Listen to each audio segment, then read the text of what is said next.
রাধে রাধে শ্রী রাধারানীর ভোজনালয়ে স্বাগতম। আজকে করব দারুণ স্বাদের একটি বাটা, যে বাটা যে কোনো বাটাই আমরা জানি যে এক থালা ভাত পর্যন্ত পুরো খাওয়া যেতে পারে যদি বাটা খুব সুন্দর হয়। তো আজকে আমি সেরকমই একটা বাটা রেসিপি তোমাদের সাথে শেয়ার করব। আজকে করব থোর বাটা।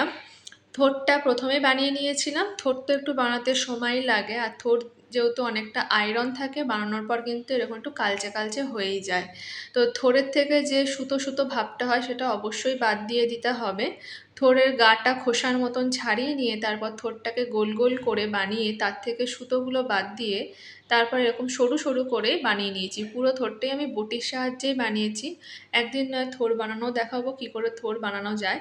তারপর এই থোরটাকে এখন মিক্সারের মধ্যে দিয়ে দিচ্ছি, মিক্সার গ্রাইন্ডার একটা বাটির মধ্যে।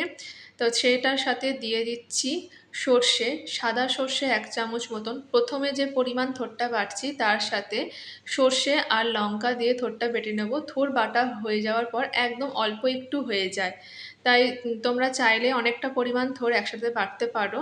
প্রথমে থোরটা বেটে নেওয়ার পর তারপর থোরটা যখন খুলছি দেখো একদম কিন্তু আমি এখনও বাটার থোরটা বার করিনি।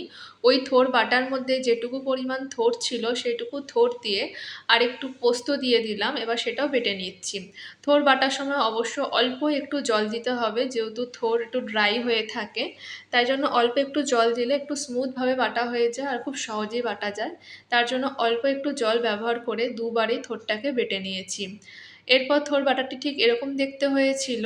আর তারপর কড়ার মধ্যে বেশ খানিকটা পরিমাণ সর্ষের তেল, কালো জিরে ফোড়ন আর তাতে শুকনো লঙ্কা ফোড়ন দিয়ে এবার এই বাটা থোরটা দিয়ে অনেকক্ষণ অবশ্যই নেড়ে চেড়ে এবার শুকনো করে নেব।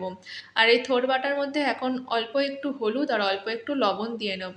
থোর বাটায় যেহেতু কাঁচা লঙ্কা ব্যবহার করেছি তাই জন্য আর এখানে কোনো আলাদা করে শুকনো লঙ্কার গুঁড়ো আমরা ব্যবহার করিনি।